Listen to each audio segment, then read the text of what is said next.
Okay, so this is how I'm arranging my Seton lesson plans on a quarterly basis. This is a zipper binder from Target, Up and Up brand. It's 2 inches, comes with a handle. And when I open it up, I have each of the subjects under dividers. And as I mentioned earlier, I made a list of all the subjects my first and second grader had in common. The only one they didn't have in common was vocabulary. So it made it really easy to just divide them. So under this religion tab, I have both my fourth grader and my second grader's first quarter material here, and separated by these post-it flags that I got from Amazon.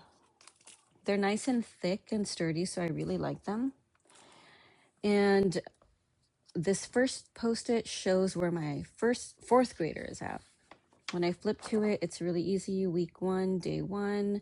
And as we move along throughout the weeks, I'll just move the post-it to that appropriate page.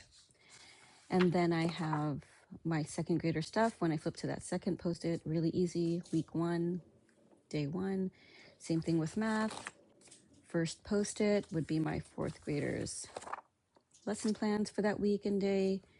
Second post-it right here is my second graders. And then I also have these additional dividers that I had lying around, and I use it to just keep the first quarter test in the back, just to have it all ready. I don't need to dig it up anywhere. It's just all here. And then when it's time to switch it out, I just remove all these and replace it with second quarter, then replace it with third quarter, and finally fourth quarter. And another thing I wanted to share were these dividers, which are called, I think, Uline brand.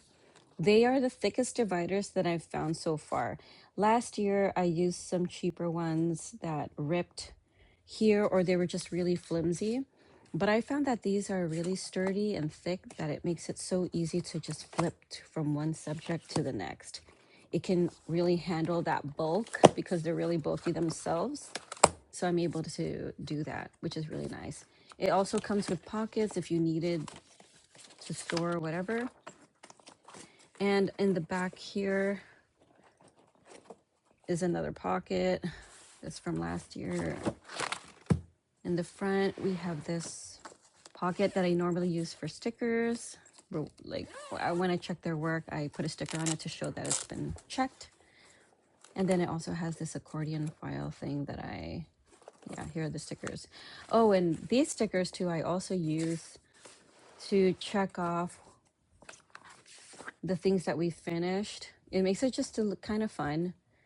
Just put a sticker on everything that we finished for that day. It comes in a huge pack from Amazon. And I think it's enough to last us our whole homeschool career, honestly. I have like 2 packs of it. So, it also has this, pocket in the front where I normally just keep my extra Post-its or whatever else.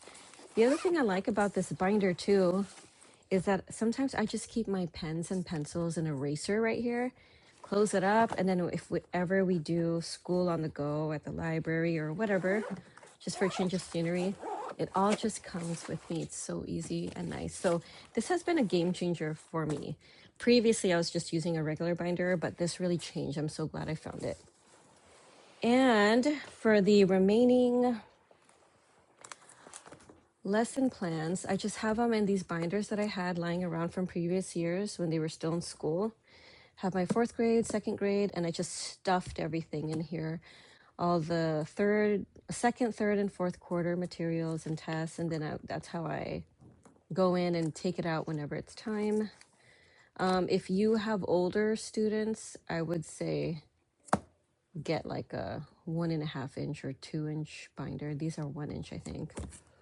So yeah, just using these. I didn't mark them. I just have them in the same order that I have them in the binder. And for my pre-K, I didn't include his things in the big binder. I just have them separately because I think I'll be doing his school not every day.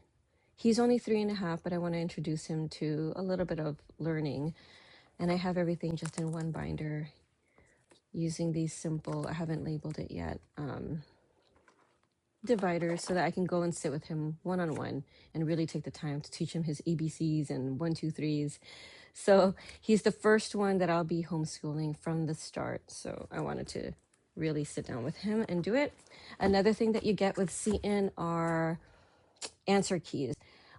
This year I am also combined them. Last year I had them in 2 separate binders for each of my kids, but they're thin enough to keep in one binder, and I'm now using the same system I'm doing with my big binder. This binder, by the way, is what do you call them? Telescoping binders, also from Amazon. And I like this binder too because it's so easy to just flip. It's not as bulky as the other binders. And here it is. I use these to the post-its again. Answer key for religion 4, Bible history 4, and then it comes to 2nd grade. And if I'm going to switch to another subject, I have these dividers here on the side. Yeah, so really easy, simple. There you go. I might put something here to indicate what it is or decorate it, whatever, something fun. And pretty much that's it. I'll have some of the things that I use in the description box in case you liked any of the stuff. And you can easily find it.